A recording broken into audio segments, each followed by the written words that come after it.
See, when you do coonery, the white man comes back to bite. Y'all already know what time it is. I got the black V-neck on.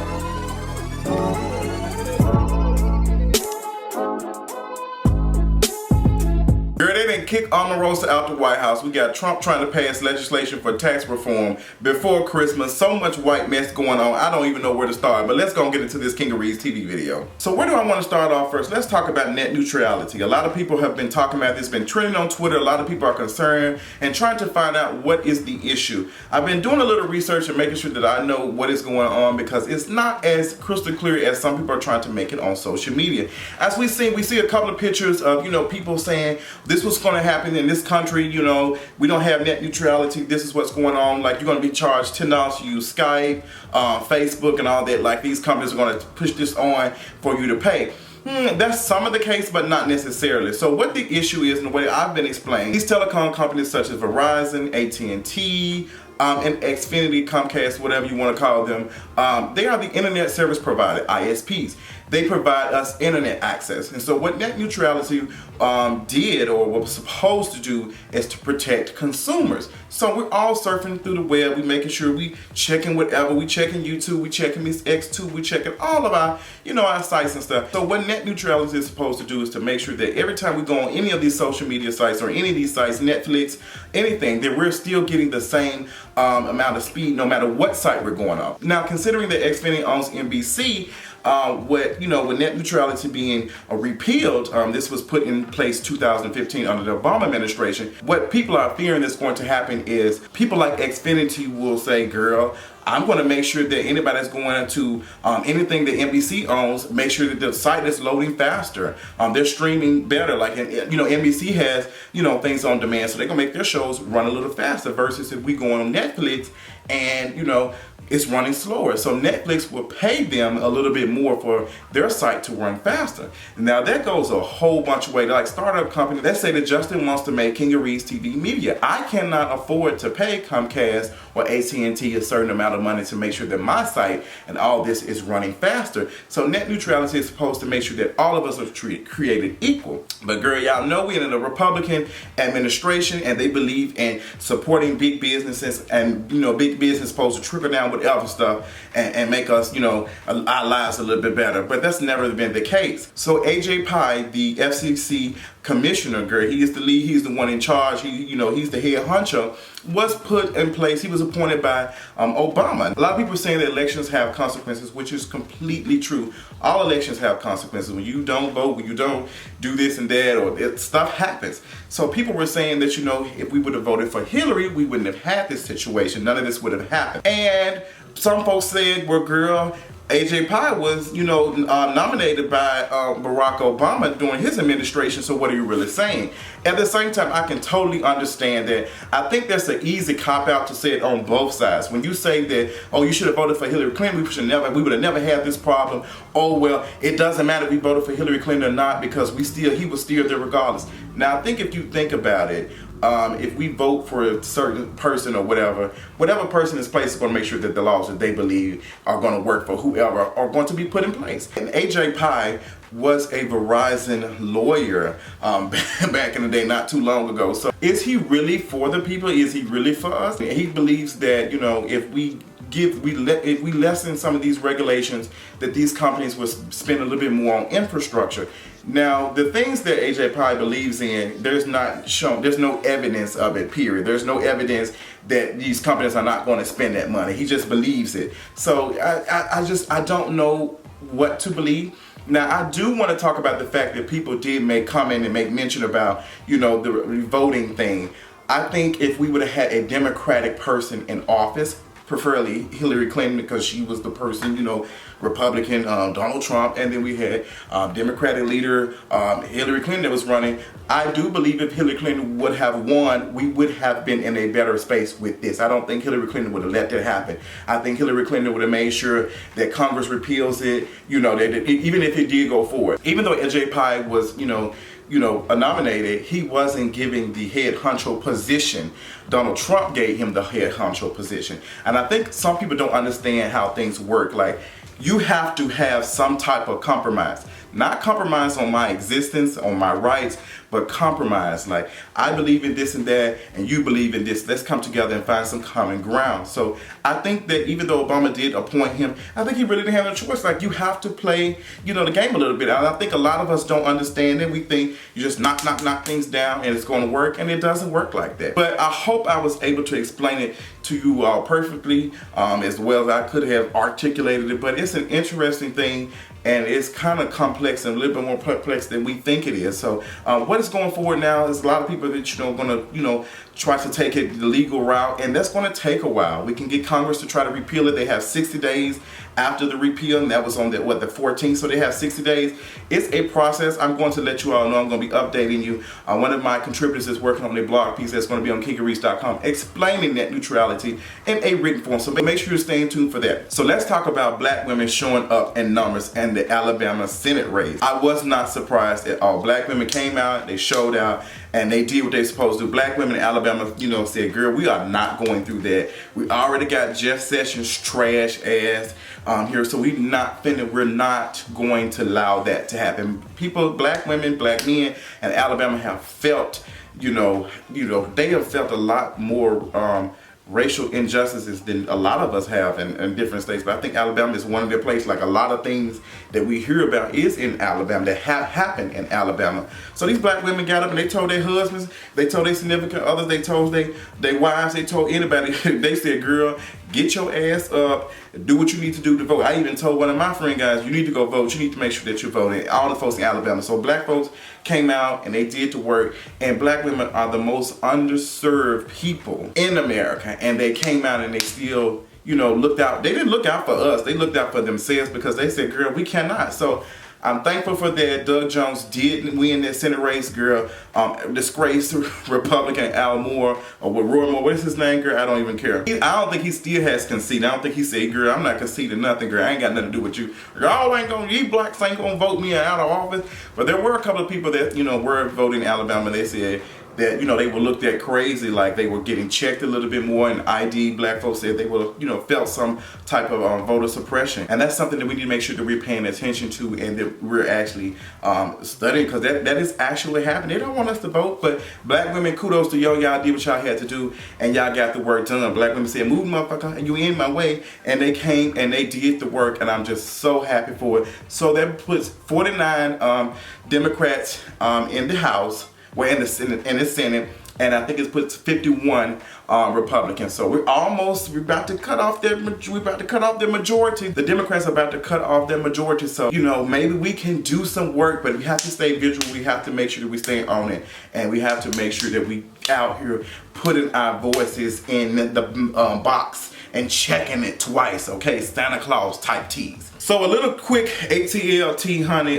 Kirk Frost and his paternity journey with Miss Jasmine, No Masters, whatever her name is. So you remember Loving Hip Hop Atlanta, Kirk Frost had allegedly, you know, fathered a child with Jasmine while he was married to Rashida. Okay, rap like Charlie Lowe, Rashida. And there was no we couldn't confirm it. There was no paternity test.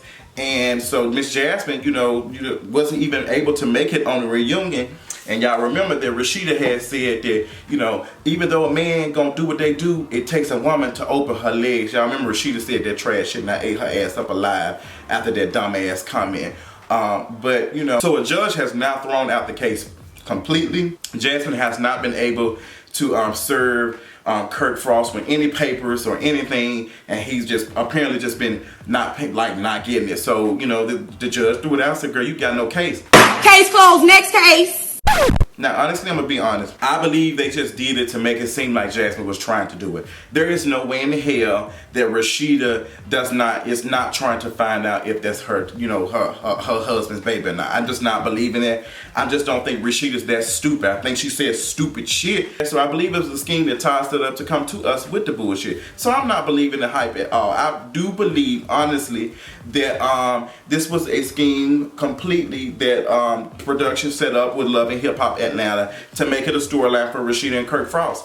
and I really just don't give a damn about it. So the blog is on kingeries.com. Make sure y'all check it out, honey. The Breakfast Club had some cute interviews this week, honey. They had Dutchess on there, and Dutchess was providing all the receipts, everything from leases to everything. Dutchess provided receipts on Black Ink Crew being fake, girl. I believe it. I'm glad that she came out here and gave us that tea, because I don't watch Black Ink Crew. People have asked me to review it. That's one of them shows. I think it's entertaining, but as far as me reviewing it, it's just not gonna happen. I'm not entertained that enough, and I already watch enough reality TV to review. So, girl, that not me, girl. Also, cheating ass Kevin Hart was on there as well on the Breakfast Club, and Kevin Hart. I'm really praying for Anika Hart, because Anika Hart has to be some sort of super black woman. To every time this man opens his mouth, he's talking about, him cheating. And when Charlamagne said, if that's your rib, what side piece or side dishes you having? I must have hit the floor. That shit was so damn funny. Shout out to Charlamagne for gathering him. Cause you are trash, Kevin Hart, and you're trying to tap dance and make it seem like you ain't really do nothing. You did some cute ass PR now. I believe you was paying the Shade Room and these other blogs to post, cute pictures of you being happily married and showing y'all wedding photos and stuff. Now I'm trying to understand is how you took a picture next to your wife. Y'all took a wedding photo and you like 5'6" and your wife like 5'9" or something. How is you towering over her? Were you standing on her purse? The people want to know. Every critic, every detractor will have to bow down to President Trump. It's everyone who's ever doubted Donald, whoever disagreed, whoever challenged him.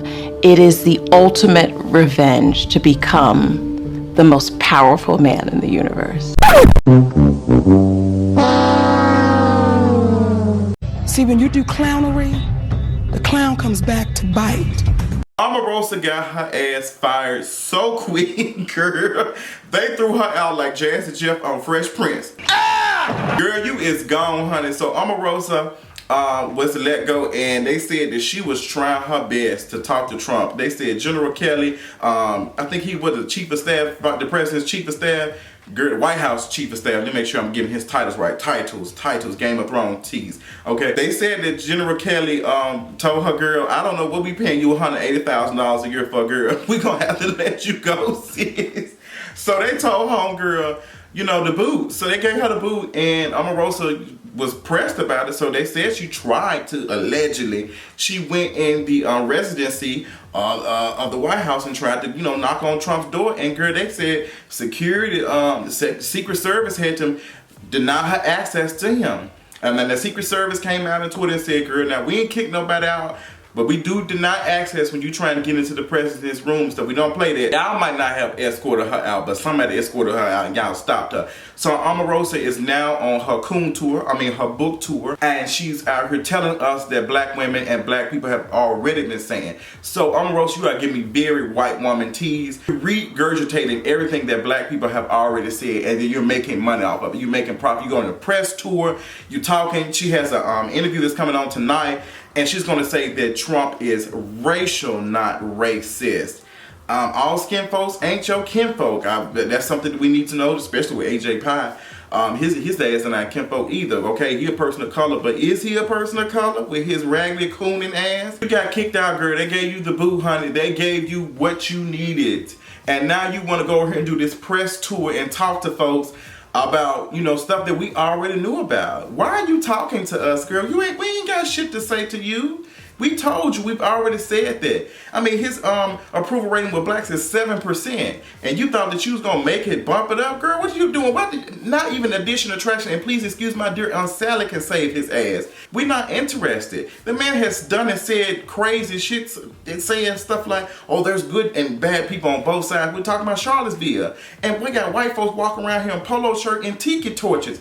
Girl, if you don't sit your dumb ass down, you have sat next to this man idly and let this foolishness continue. Let him say ignorant things about people of color, and you've not said anything. So what was you supposed to be, the Green Coon Paw or something shit? Like you the Green Coon person or some shit? Like you supposed to get us together, make us march in and vote for him? You were getting paid $180,000. I don't know why they even still paying you. I don't know why us, the taxpayers, are paying you to January 20th. You didn't even make it a full year, girl. They are firing your ass. Thank you for your coonery, but we're not interested in it. Because when you do coonery, the white man truly truly comes back to bite. And we're not interested, you talking about something, oh, my people.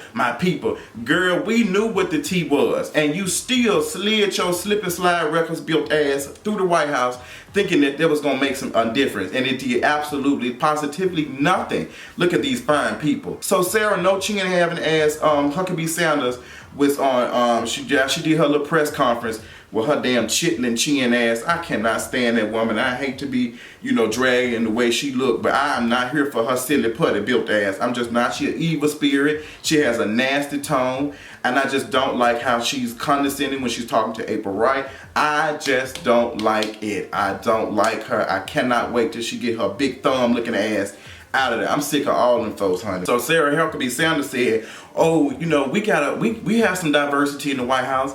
And girl, I think the only person that she named was Ben Coonson. I just don't have time. Y'all stressing me out. I just don't know what to do. Omarosa, girl, don't bring your ass here talking to the black folk. We don't want to hear shit you got to say, girl.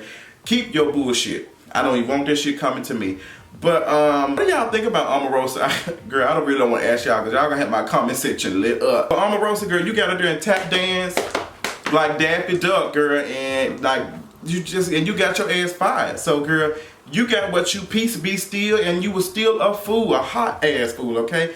But girl, you were the spokesperson, and the only person you can get together to come to you with the bullshit probably was Ben Carson. Ben Carson still got his job, and I think there's other one black person in the White House. I think that's about it. But as far as you, girl, thank you for your services. After all you done, after all that tap dancing, that man only had a tweet for you, and that's it, girl. He even acknowledged your ass, girl. Damn, that's fucked up. But you did what you had to do, and you did what little you could do, and it got you nowhere. So come on with your book tour. Now, I am hollering with Whoopi Goldberg told her, bye ho, or something she said on The View. That was funny. Then you had Robin and said, bye Felicia. Bye Felicia. We ain't interested you of Omarosa, honey. Go on about your business. But I just want to give y'all a cute little Kingarees TV video for the weekend, honey. Miss Caesar type of tease for Miss Friday. I hope y'all are enjoying yourselves. Make sure you're visiting kingarees.com, honey. I am working to improve some things. The site was down for, a day or so. We are working to improve some stuff. So let me know how the things are working. If you are also, as we go into 2018, I am looking for new contributors for kingarees.com. Make sure you're sending that to hello@kingarees.com. I look forward to hearing you. Make sure you're getting ready for the next episode of For the Culture Podcast coming up this Tuesday. Last episode was Sickening. Make sure you're checking that out on fortheculturepodcast.com. A lot of other sickening content coming for you all for the end of 2017, honey. I got a lot of cute stuff in store for you all before Christmas. I got some cute presents. Let me know what y'all thought about this Kingarees TV video, and I'll talk y'all later on tonight. Bye.